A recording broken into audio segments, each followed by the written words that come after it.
Right. Well, yes. So hi, everyone. As I said, my name is Tim McSorley. I'm with the International Civil Liberties Monitoring Group. And I really appreciate you joining us today for this webinar on our new research regarding the auditing of Muslim charities in the context of counter-terrorist financing and the impact that it has on those charities and on the community at large. I'd like to just start by acknowledging the land that I'm calling in from today and that I'm participating from. I'm in Ottawa. And I acknowledge that this land is the ancestral and unceded territory of the Algonquin Anishinaabe people. And it's also really important for the work that we do at ICLMG that we recognize how essential it is that we center the work of decolonization in our efforts to address the impacts of Canada's national security laws, specifically because the impacts that they have had and continue to have on Indigenous people on these lands. We're going to, it won't be a long presentation today. We're planning to have this go until about 3 o'clock. So I was going to present a short slideshow on our findings from our report. And then we would open it up for questions. If you'd like, you can use the raise hand function and we'll take your question, or you can also either just signal in the chat that you're interested in asking a question or write your question. And my colleague Munir will be keeping an eye on those and will be sharing your questions and helping to moderate the question period later on. So without further ado, I'll share my screen and start the presentation.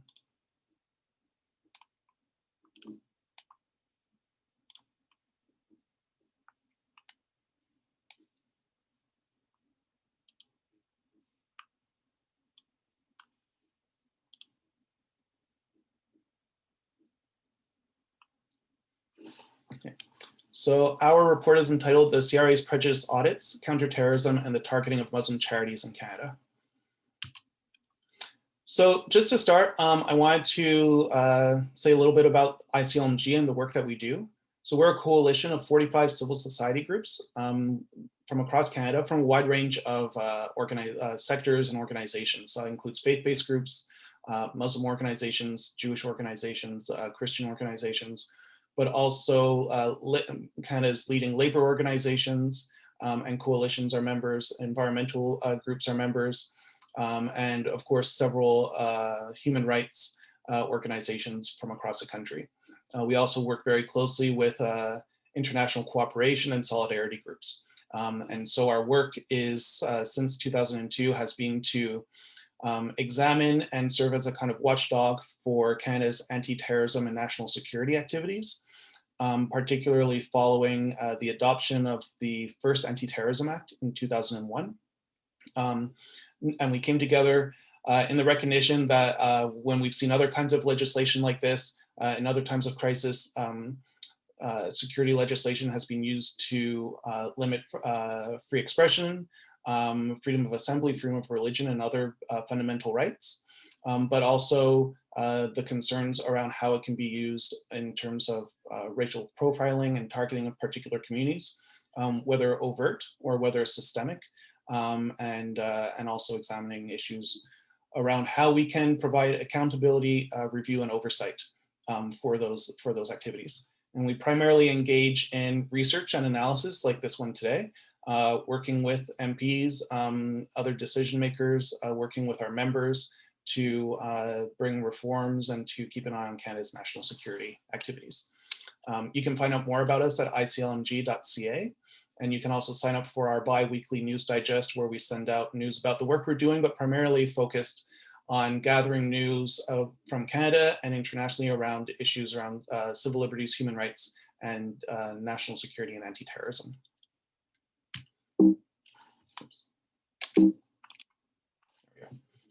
So just a quick introduction to how we came about this project. We were approached a little over a year ago with some preliminary research, and it pointed to concerning trends and approaches in regards to counter-terrorist financing and Muslim charities in Canada. While we've explored a lot of other areas of concern around counterterrorism financing and the Muslim population in Canada, including around racial profiling, but also other issues, including secrecy, lack of transparency, the use of secret evidence and information, We hadn't explored the area of counter-terrorist financing very closely, but also hadn't been approached or discussed issues around the charitable sector in particular. So this was new for us, but definitely reflected the trends that we had seen in other areas, and that's what grabbed our interest. So we decided to take it on, and also because there had been very little work done from what we could tell on this area so far. And also because we thought it was important to do this in order to point to the need for greater review, accountability, and the fact that through our research we discovered that there had been in the past very little proactive attention at, or attempts at transparency from the CRA in their counter-terrorist financing activities, and particularly in the charitable sector. In our approach, so just how we gathered our information and conducted our research, we relied primarily on public and open source materials. That's generally how we operate. We like to work with information that's available more broadly. We do access information requests sometimes, and we do dig into the information. But in large part, our work is concerning, what is available and what isn't available to the public. So if I wanted to, as an individual, try to find some of this information, where can I find it and where is it accessible, and what's out there? So we do our own digging, but we also rely on primarily on open source materials. That included government reports, appearance at committees, particularly in the Senate, international reports and working papers, and also some previous academic work that have been done. And here I'd like to also acknowledge the work of the National Council of Canadian Muslims, who came out with a report pointing to very similar conclusions as ours about a month before we came out with ours. We worked independently, there wasn't any coordination, and so it was interesting, definitely, that the timing was there. Their report is entitled Under Layered Suspicion, and looks more at case studies of Muslim charities, but the underlying issues that we identify are very similar. But until then, there hadn't been very much done on this particular issue either. And we also had discussions, of course, with impacted charities, so around their experiences, speaking with their counsel as we could, and looking at documentation that was available following their audits. So one of the limitations, of course, that we have is around secrecy, lack of transparency, and little prior research. What we found is that there's just very little information that's put out there in terms of the CRA's work on countering terrorist financing in the charitable sector. And what is out there raises a lot of questions. And so that was a hindrance, but it also leads to one of the major recommendations of our report. And our goal primarily was to map counter-terrorist financing in the charitable sector, identify who the players are and what some of the issues are, compare it to other areas of counterterrorism, and to draw the similarities in concerns and issues that have been arisen, and how other areas of in Canada's counterterrorism operations, including agencies like CSIS and the RCMP, work in conjunction with the CRA and their divisions when it comes to charitable activities. So the main findings that we have in our report are primarily that the Canadian government's risk assessment for terrorist financing in the charitable sector focuses almost exclusively on Muslim charities, and entirely on charities based in racialized communities, with little to no public substantiation of the risk. These risk assessments are used to justify surveillance, monitoring, and audits of Muslim charities on questionable grounds. That the CRA division carrying out these audits operates largely in secret and in tangent with national security agencies, with little to no accountability and no independent review. And that's particularly important given the changes in other areas of national security in Canada, where there's been an acknowledgement and efforts done to bring in more transparency, accountability, and review in the past few years. And then finally, that these policies have resulted in the revocation of the charitable status of Muslim charities operating both domestically, so here in Canada, and internationally, and that it harms the sector and impacts the larger Muslim community in Canada. And this is a very important point in terms of the ramifications of these audits and revocations of Muslim charities in Canada. and the broader issues that we see with Canada's national security operations. So when in the first part of our report, we really try to dig into issues around counter-terrorist financing and how Canada counters terrorist financing in Canada. What we report is that it was ramped up after 9/11, and that in the years following that, the CRA was enlisted to do more work on countering terrorist financing, and including in the charitable sector. It was kind of a whole of government approach, and the CRA was recruited to do work on countering terrorist financing in several areas, but of particular interest at the time was the charitable sector. And that led to the establishment of the Review and Analysis Division in 2003 as a standalone division within the CRA, and which carries out specifically carries out the tasks of reviewing charities for their national security and terrorist financing risks. There's very little public documentation about their work. Through our research, there's very little online on the CRA's site, on the Government of Canada's site, and much of what we were able to put together was from Senate hearings, as well as from international reviews of Canada's counter-terrorist financing activities. We did find, though, that there is differing degrees and from what we can understand, a high degree of information sharing and collaboration with other national security agencies like the Royal Canadian Mounted Police and the Canadian Security Intelligence Service. And that, in fact, there's information sharing and work sharing. So secondment programs where people from CSIS will go and work with RAD and vice versa. And that one of the concerns we've identified is, how that information sharing works, what the implications are. If information is shared from RAD or the CRA with those national security agencies, often what we see is that information then gets shared with international partners, and there's been concerns in the past about how that information is then used. And so obviously we can't know all the information that's shared, but having in other areas, there's at least clarity around how that information sharing works, what the goal is, and what the outcomes are. And we don't see that when that hasn't been documented in terms of RAD's work with other national security agencies and vice versa. We also found that Canada's policies are guided by international efforts like the Financial Action Task Force, which is an international body originally set up to counter money laundering. But again, well, in the late 1990s, took on some counter-terrorist financing work, but really as well ramped up their work on that after 2001. And what we see at the international level is that there are also critiques of their work.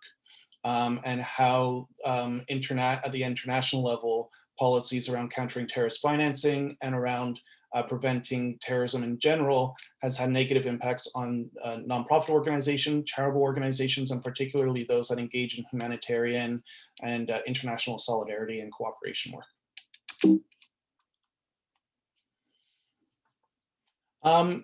So one of the tools that we identified as being one of the primary guidelines in Canada and guiding documents in Canada's countering terrorist financing work in the charitable sector is the National Risk Assessment that was created in 2015. That was led by the Department of Finance. And we found this document to raise a lot of serious questions. So for example, it concludes that 11 entities composed of 10 terrorist groups and the broader category of foreign fighters, which we know is very often very vaguely defined, have a nexus to Canada and pose a terrorist financing threat. Of those 11 entities, 9 of them were linked to extremist or militant Islamist groups and foreign fighters in Muslim countries. So this overwhelming focus on Muslim-linked organizations, entities linked to Muslim countries, raises serious questions and is something that's being addressed and brought up in terms of, for example, Public Safety Canada's public threat assessments regarding threats overall to Canada's national security. But that language still persists in this national risk assessment that was created in 2015 and is still on the books and it hasn't been updated as of yet. So as you can see, as we found, 82% of Canada's identified terrorist financing threats were identified as being linked to Islamist groups or foreign fighters. And it's important to note that the other two were also linked to other racialized communities. One of our critiques of this guideline and this guiding document is that there's very little evidence shared in this document or publicly in other places in terms of demonstrating the basis for this determination. And there's also the concern about the difference between presenting that there could be a risk versus presenting the scope and the impact of the problem, and that there may be areas where there could be risk, but it can still lead to disproportionate surveillance and policing and investigation, regardless of the actual scope of the problem. And one of the issues that we also find in this report is just in regards to the information and language that's used. So there's actually some language used that minimizes, talks about terrorist financing networks in Canada being disorganized, that there being some, that it being limited, I believe. And so despite this language being in the report, it still finds that the risk is high. And so there's also a, what we feel is a contradiction and a disconnect, and raises concerns about why then there would be this intense focus on these risks, especially given the impact, and I'll talk about that later, but the impact that that this document and that that the investigations that lead from it have on Muslim organizations and the broader community.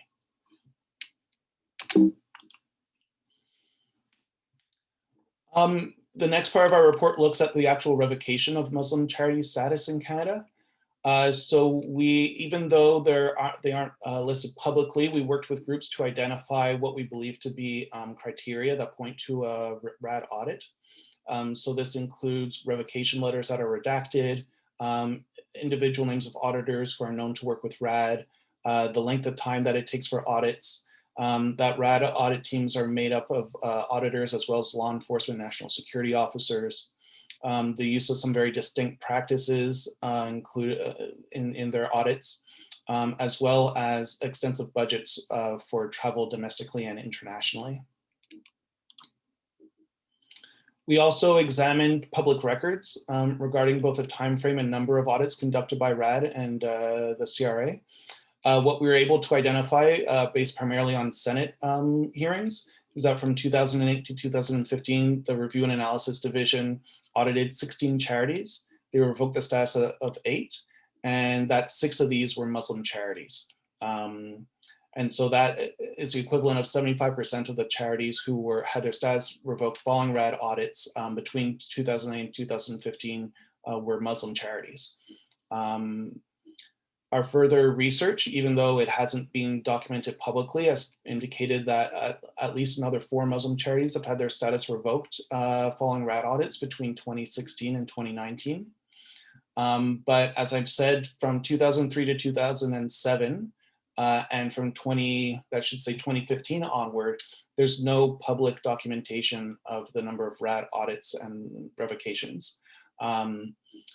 There's an important discussion to be had around the privacy and confidentiality of these issues, but also in other areas of national security, there is transparency around the numbers, around the approach, and around the outcomes of national security tools.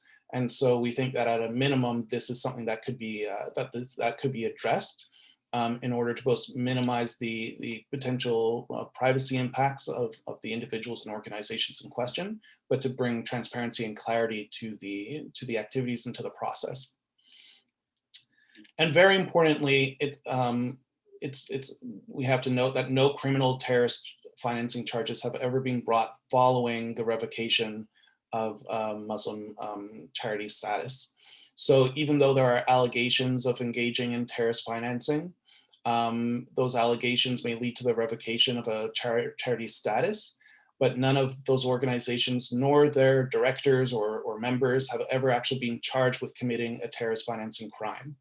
And that raises, again, serious concerns about the CRA doesn't bring criminal charges themselves, but if there is this important risk and an important impact in terms of terrorist financing among these organizations, we will question why there haven't been actual charges brought. Not that we want to see more people charged, but it raises significant questions. The next area that we looked at is around transparency and accountability. So what we found is that counter-terrorist financing in general in Canada operates largely in secret with little transparency, and that the work of the Review and Analysis Division is no different. I'd say there's more transparency around around the counter-terrorist financing work in other private sector areas, such as banking and other financial institutions, especially with the work of what's called FinTrack. But in the charitable sector in particular, there's very little information around how it operates. There is some information about how charities can avoid risk in terms of terrorist financing, but very little about how that's enforced and policed and investigated. So this secrecy extends to identifying the reasons for audits. We have also found that these audits rely on secret intelligence and evidence that is difficult to challenge. And that up until 2019, there was absolutely no outside review of the CRA's countering terrorist financing operations. This isn't unique to the CRA. Up until 2019, most of Canada's national security agencies did not have outside review. But I think what's very important is that since 2019, and in fact 2018, so what happened in 2018, to step back, is there was the creation of the National Security and Intelligence Committee of Parliamentarians that was given a mandate to review Canada's national security activities with some limits. And then in 2019, there was a creation of the National Security and Intelligence Review Agency, which is an arm's length body that's not made up of parliamentarians, but is made up of individuals appointed by the Prime Minister's office, by the Privy Council. And they also have the power to review Canada's national security activities and operations at large across the government. So this all came into effect and changed in 2018. But following NSICOP's establishment, they did a study that was very impressive and quite important, that kind of laid out the landscape of national security activities and agencies in Canada. But there was actually no mention of the CRA's, there was very little mention of the CRA's work in general in countering terrorist financing, and absolutely no mention of its work in the charitable sector. So it's something that still has remained outside of the purview and scope of review agencies, even though it's now possible. So that's something else that we work into our recommendations later on. And then finally, there's no mechanism to file a complaint. And again, this goes beyond the CRA to many national security agencies, including the Canada Border Services Agency and others, where right now it's only possible to file complaints about the national security and anti-terrorism work of CSIS, the RCMP, and the Communication Security Establishment, which engages in signals, foreign signals intelligence. But there's nothing no ability to file a complaint that would be independently reviewed and investigated in regards to any other national security related agency in Canada, including the CRA.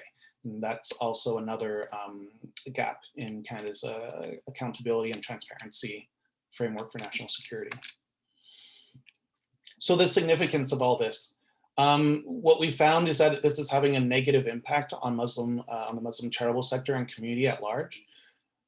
We see allegations spread in media. So once, sometimes it can even be just based on audits, but more often based on a revocation, that then allegations are spread in the media, and it's allegations that these charities have not been able to fully counter and contest, that then serve to paint them as having been involved in terrorist financing activities. And often, and this isn't the CRA's fault really, but often the media coverage, and it's an issue of our coverage of terrorism in Canada is that the organizations in question are often not given the chance to actually even respond in those media, in that media coverage either.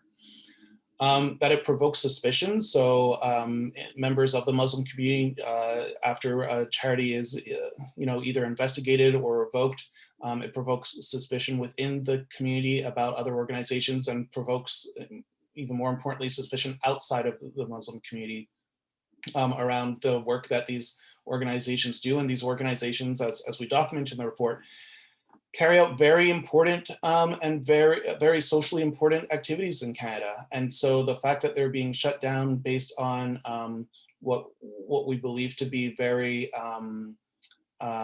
superficial and to be questionable evidence that they can't properly challenge, it has a significant impact on the Muslim community in Canada and on Canada's larger society. The health and safety and security of one community impacts that of all of us.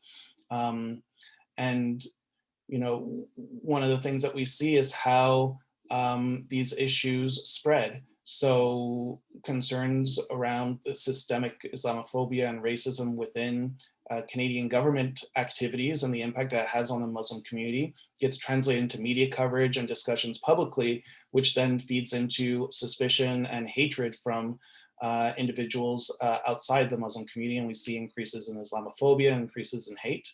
And I think right now, especially, it's important that we be talking about how this all feeds into one into the other, even though they may seem distant and disconnected.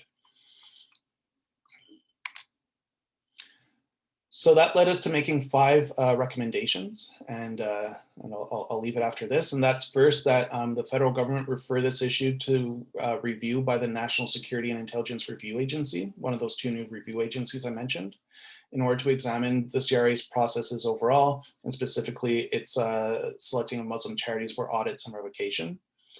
That the Minister of National Revenue declare an immediate moratorium on the targeted audit of Muslim charities by the Review and Analysis Division until this review has been completed. This doesn't preclude the audits of Muslim charities selected at random for audits or for other reasons. But we do believe that for now, these targeted audits of Muslim charities should be suspended.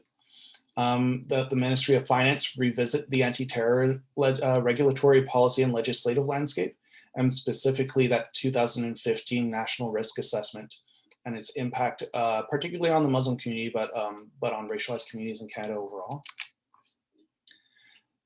That there be an amendment brought to the NCRA Act that would allow for complaints from the public regarding the CRA's national security-led activities, or related activities rather.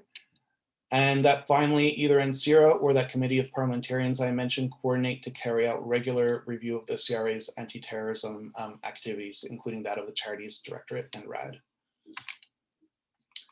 So since we've come out with a report, well, you can see we've already launched on June 9th, but we've been working with other civil society stakeholders to discuss our findings and have been setting up meetings and speaking with parliamentarians and public servants about our work.